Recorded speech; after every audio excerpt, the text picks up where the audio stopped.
Iya, cara apa? Tiap hari Jumat kan kita selalu pakai seragam batik. Iya, aku selalu salpok dalam batik kita kayak punya pola berulang itu. Kira-kira kalau dalam matematika, dalam transformasi geometri itu masuk pola apa ya? Wah, menarik.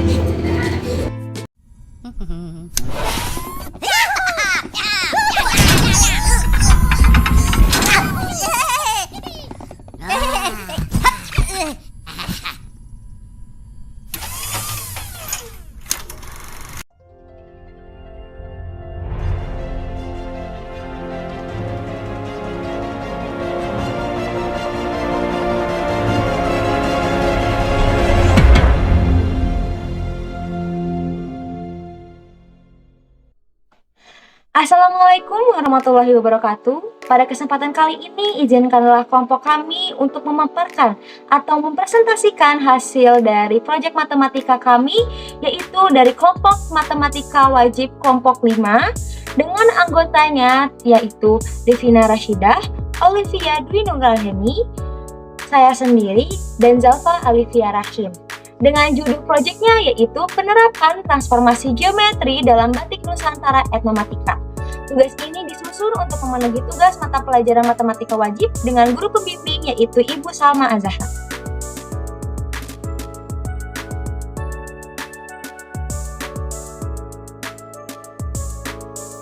Yang pertama, saya akan menjelaskan mengenai pengertian transformasi geometri. Namun sebelumnya, saya akan menjelaskan secara terpisah terlebih dahulu. Yang pertama yaitu transformasi, yang kedua yaitu geometri. Nah, saya akan memulai dari transformasi. Jadi, transformasi adalah perubahan atau pemetaan suatu benda, objek, atau sistem dari suatu keadaan ke keadaan lain. Dalam matematika, transformasi sering merujuk pada perubahan posisi, ukuran, atau bentuk suatu objek. Yang kedua, pengertian dari geometri. Jadi, geometri adalah cabang matematika yang mempelajari bentuk, ukuran, posisi, dan sifat-sifat ruang serta hubungan antara titik, garis, bidang, dan bangun ruang. Nah, jadi transformasi geometri ini adalah perubahan posisi, bentuk, atau ukuran suatu objek geometri dalam bidang atau ruang. Transformasi ini dapat berupa translasi, refleksi, rotasi, dan dilatasi. Transformasi ini mengikuti aturan tertentu sehingga bentuk dasar objek akan tetap dipertahankan. Selanjutnya, saya Olivia Dwi Nugraini di sini akan menjelaskan jenis-jenis transformasi geometri sebelum bagaimana cara pengaplikasian transformasi geometri dalam pola-pola di batik. Nah, yang pertama yaitu refleksi. Refleksi adalah jenis transformasi geometri yang bersifat seperti cermin. Misalnya, kita punya titik x, y, dicerminkan terhadap sumbu x, maka yang x, y bakal berubah menjadi x min y. Ada juga beberapa rumus lainnya seperti terhadap sumbu min y berubah menjadi min x, y, terhadap garis y sama dengan x maka berubah menjadi y, x, terhadap garis x sama dengan k akan berubah menjadi 2k min x, y. Sebaliknya juga terhadap garis y sama dengan k maka berubah menjadi x, 2k min y. Nah, selanjutnya di sini ada translasi atau pergeseran. Adalah jenis transformasi geometri yang berhubungan dengan perpindahan suatu titik sepanjang garis lurus. Misalnya aku punya titik 2,3 yang digeser sejauh vektor 3,2. Maka rumusannya tuh bisa berarti yang awalnya tadi x-nya 2 digeser sejauh 3, berarti x-nya berubah menjadi 5, yang dimana y-nya adalah 3 digeser sejauh 2, maka y-nya akan berubah menjadi 5. Jenis-jenis transformasi geometri lainnya yaitu rotasi. Rotasi adalah pemindahan titik dengan cara memutarnya sejauh derajat terhadap suatu titik tertentu. Terdapat ada 4 rumus yaitu rotasi sejauh sejauh derajat dengan pusat AB, sejauh 90 dengan pusat AB, sejauh 180 dengan pusat AB, dan juga 270 dengan pusat AB. Yang selanjutnya yaitu dilatasi, adalah perpindahan titik-titik suatu objek terhadap titik tertentu berdasarkan faktor pengalih. Contohnya di sini misalnya saya mempunyai titik 2,3 dilatasi dengan titik A, B yaitu 2,3 juga. Maka hasilnya yaitu 2 kali 2, 3 kali 3. Yang berarti hasilnya 4,9. Selanjutnya kita akan membahas salah satu contoh soal transformasi geometri yaitu refleksi. Nah, dalam gambar tersebut kita bisa lihat ada satu buah segitiga ABC, di mana titik A itu merupakan titik min 1,1, titik B 1,1, dan titik C min 1,2 yang direfleksikan terhadap sumbu X atau garis horizontal. Lalu bagaimana sih titik bayangannya? Seperti yang kita tahu bahwa refleksi terhadap sumbu X itu memiliki rumus X, min Y. Nah, jadi kita tinggal mengganti Y-nya saja dikalikan dengan negatif yang akan menghasilkan sumbu A min 1, min 1, maksudnya titik bayangan B 1, min 1 dan bayangan titik C min 1, min 2. Selanjutnya saya akan menjelaskan pengertian dari batik. Jadi, batik ini merupakan sebuah seni tekstil tradisional Indonesia yang dibuat dengan teknik pewarnaan menggunakan malam ataupun lilin untuk menciptakan pola atau motif pada kain. Setelah melalui beberapa tahap pewarnaan dan penghilangan malam, kain akan menampilkan pola yang khas. Batik ini memiliki motif yang mencerminkan budaya, sejarah, dan filosofi daerah asalnya, seperti batik Parang dari Yogyakarta, batik Megamendung dari Cirebon, dan batik Kawunung dari Solo. Saat ini, batik tidak hanya digunakan dalam pakaian tradisional, tetapi juga diaplikasikan dalam desain modern seperti fashion, dekorasi, dan aksesoris.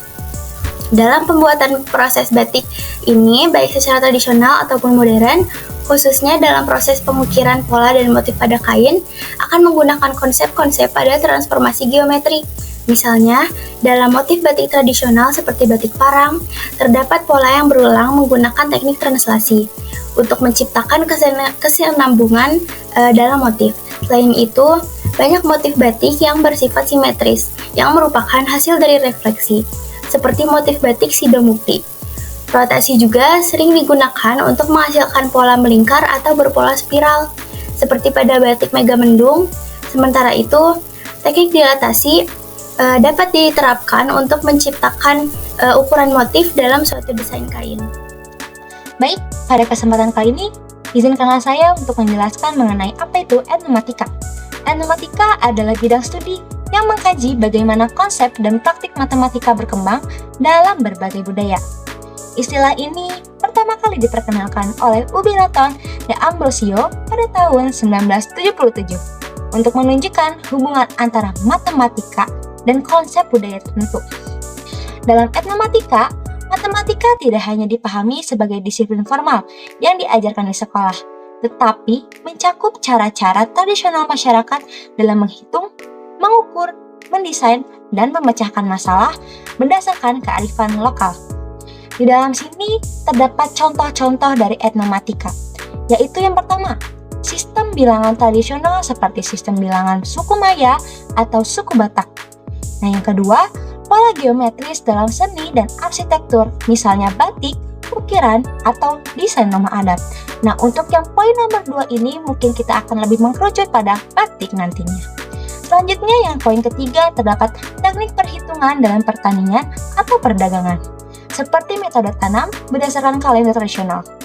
Etnomatika berperan dalam pendidikan untuk mengaitkan pembelajaran matematika dengan budaya siswa sehingga lebih kontekstual dan mudah dipahami. Bagaimana sih etnomatika dalam batik ini? Nah, jadi etnomatika dalam batik itu merujuk pada penerapan konsep matematika dalam pola, motif, dan juga proses pembuatan batik yang berkembang dalam budaya lokal. Nah, banyak sekali elemen-elemen matematika yang secara alami itu muncul dalam seni batik gitu, baik dalam bentuk geometri, transformasi, maupun fraktal. Nah, yang pertama itu mungkin konsep matematikanya tuh geometri ya. Nah, motif batik sendiri itu seringkali menggunakan bentuk-bentuk geometri seperti segitiga, persegi, lingkaran, dan juga blok tepat. Nah, contohnya seperti motif kaum berbentuk lingkaran yang tersusun simetris. Atau yang kedua, ini tuh transformasi geometri konsep matematikanya. Nah, jadi kayak terdapat berbagai operasi transformasi seperti transformasi translasi atau pergeseran, rotasi, refleksi, dan juga dilatasi itu dalam penyusunan motif batik. Contohnya seperti motif parang yang memiliki pola diagonal berulang yang di sini tuh dia menunjukkan prinsip translasi itu sendiri. Nah, selanjutnya saya di sini akan menjelaskan pola translasi dalam pola batik. Ada 3 translasi yang digunakan pada batik. Untuk daun dan buah kelubut, translasi ditandai dengan panah warna biru yang terletak di atas. Untuk daun dan batang kelubut, translasi ditandai dengan panah warna hijau. Sedangkan untuk bunga kelubut, translasi ditandai dengan panah warna biru yang terletak di bawah. Secara matematis, penggeseran yang menyerang semacam ini menyelibatkan penggeseran secara vertikal dan horizontal. Gambar di bawahnya memperlihatkan benda A yang mengalami translasi sejauh 3 petak ke kanan dan 1 petak ke atas, sehingga menghasilkan benda A aksen. Jika translasi tersebut diulang-ulang, akan menghasilkan benda A aksen. Pengulangan ini akan menghasilkan gambar yang tersusun menyerong. Rumus translasi yaitu jika diketahui titik X, Y dan ditranslasikan dengan A, B, maka hasilnya yaitu X plus A, Y plus B. Di samping diketahui titiknya 1,3. Jika ditranslasikan terhadap 3,2, maka bayangannya menjadi 4,5. Selanjutnya 4,5 ditranslasikan dengan terhadap titik 3,2 akan menghasilkan 7,7. Terima kasih. Gimana sih penerapan refleksi pada batik ini? Nah, bisa seperti apa yang bisa kita lihat pada gambar, bahwa ada satu garis berwarna oranye yang membagi wilayah batik tersebut menjadi 2 bagian sama besar. Nah, di sini garis tersebut itu berfungsi sebagai cermin atau sebagai garis yang dapat mencerminkan daerah satu ke daerah lain. Nah, atau yang biasa kita sebut sebagai sumbuye. Sebenarnya kan setelah kita ketahui bahwa pencerminan tersebut itu tidak selalu dengan sumbuye, tetapi di sini kondisinya sumbuye yang menjadi cermin. Nah, seperti yang bisa kita lihat, ada satu bunga dengan titik koordinat min 3,1 yang direfleksikan terhadap sumbuye menjadi 3,1 di kanan. Nah, dari sini terbukti bahwa rumus pencerminan terhadap sumbuye itu memang min X, Y. Yang ketiga yaitu pengaplikasian pola rotasi pada batik. Motif utama dalam batik ini tampaknya memiliki rotasi 180 derajat. Artinya, jika kamu memutar pola sebesar 180 derajat, bentuknya tetap sama, menunjukkan sifat rotasi setengah putaran atau half turn symmetry. Ciri-ciri yang menunjukkan rotasi 180 derajat dalam motif ini yaitu pola utama berbentuk spiral atau C ganda tetap terlihat sama meskipun diputar setengah lingkaran. Yang kedua, susunan motif di sekitar pola utama juga mengikuti pola berulang yang konsisten setelah rotasi. Dan yang terakhir, tidak ada perubahan dalam orientasi keseluruhan desain setelah rotasi 180%. Rotasi ini umum digunakan dalam batik dengan pola simetris untuk menciptakan kesan keseimbangan dan keteraturan dalam desain. Secara matematis, rotasi 180% terhadap titik pusat dapat dinyatakan dengan rumus X, Y menjadi min X, min Y. Sebagai contoh, jika terdapat titik A yaitu min 2,1 dan dilakukan rotasi sebesar 180 derajat, maka koordinat hasilnya adalah A aksen 2,-1.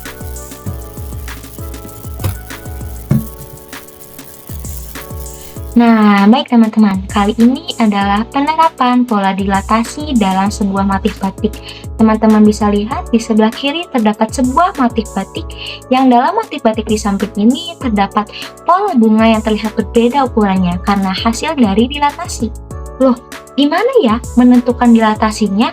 Nah, terdapat 2 pola nih teman-teman yang mirip banget, cuman beda ukurannya. Jika dilihat dari ukurannya, 3 bunga yang diilustrasikan sebagai persegi awalnya hanya memiliki ukuran sisi yaitu jaraknya 2. Bisa dilihat, ini dari 3 ke 5 itu adalah 2 ya teman-teman.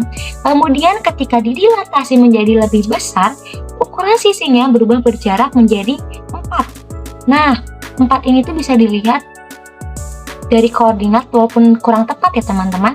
Ini terdapat dari 5 ke angka 9. Nah, hal ini diilustrasikan di gambar yang di bawah karena jika menghitung langsung di batiknya, teman-teman akan sulit. Bagaimana sih cara menghitung atau membuktikan bahwa pola ini tuh adalah pola dilatasi?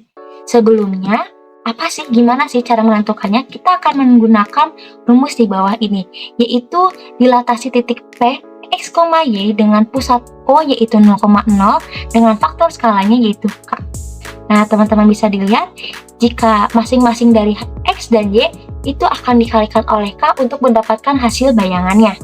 Agar lebih mudah dipahami, mari kita lihat gambar hasil dari GeoGebra di bawah ini.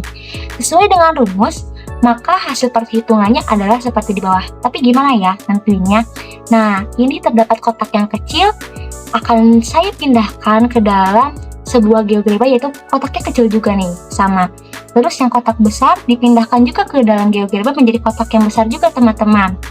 Bisa dilihat terdapat titik A. Nah, titik A ini berkoordinat di 1,1. Jika faktor skalanya 2, maka masing-masing X dan Y-nya harus dikalikan 2. Berarti X yaitu 1 dikali 2 sama dengan 2, dan Y yaitu 1 dikali 2 sama dengan 2, yang akan menghasilkan titik koordinat E yaitu di 2,2. Selanjutnya, terdapat titik B yang berkoordinat 1,3. Masih sama lagi, jika faktor skalanya adalah 2, maka masing-masing X dan Y dikalikan 2. 1 dikali 2 menjadi 2, dan 3 dikali 2 menjadi 6, yang akhirnya akan menghasilkan titik koordinat H yaitu 2,6.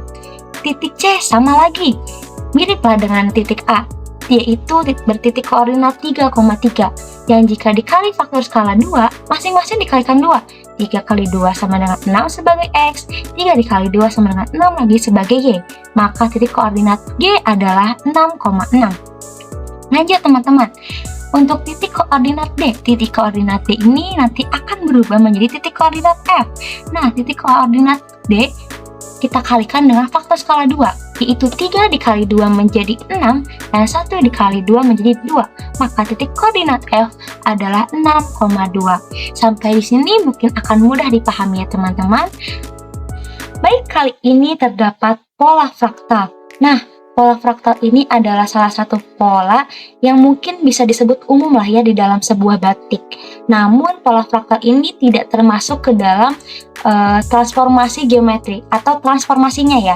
Namun masih termasuk ke dalam sebuah geometri. Lanjut, apa itu pola fraktal?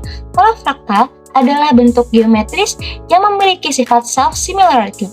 Artinya, pola tersebut berulang dalam skala yang lebih kecil tanpa kehilangan karakteristik aslinya. Fraktal dapat ditemukan di alam seperti bentuk daun pakis, cabang pohon, garis pantai, dan kristal salju. Fraktal dibuat menggunakan rumus matematika yang menghasilkan pola berulang dengan kompleksitas tinggi. Salah satu contoh paling terkenal adalah segitiga Sierpinski, Koch-Snowflakes, dan pohon fraktal. Nah, ciri-ciri pola fraktal itu yang pertama, self-similarity atau kemiripan diri. Bagian kecil dari pola memiliki bentuk yang mirip dengan keseluruhan pola. Nah, teman-teman bisa lihat di sini terdapat motif batik yang bisa termasuk ke dalam poin satu ini, yang dimana bagian kecil dari pola memiliki bentuk yang mirip dengan keseluruhan. Nah, pola yang paling besar itu bisa dilihat nih, yang warna pink magenta, ya. Lalu dia akan berulang menjadi pola yang sama kelopak bunga, yaitu ketika di warna biru. Lanjut, ini ada poin kedua nih, yaitu proses rekursif. Nah, pola dibuat melalui pengulangan dengan skala yang semakin kecil. Nah, batik ini termasuk loh teman-teman, karena pola yang besar itu adalah kelopak yang berwarna pink, kemudian terulang lagi dengan kelopak yang berwarna biru kecil. Itu akan terus mengerus hingga kecil yang berbentuk warna ungu tua gitu.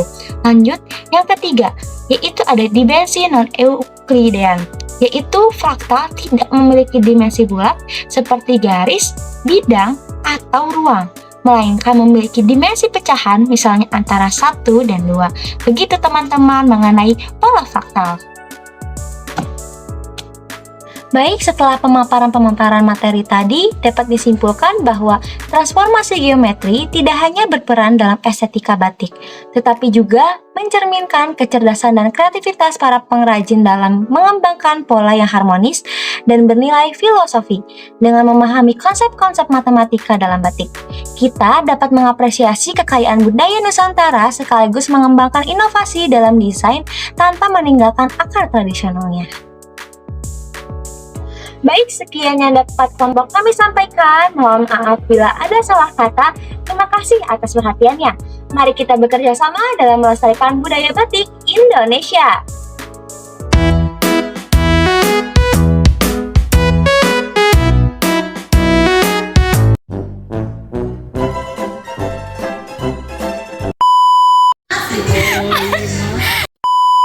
Sebenarnya ojol-ojol membuat teman baru ya itu.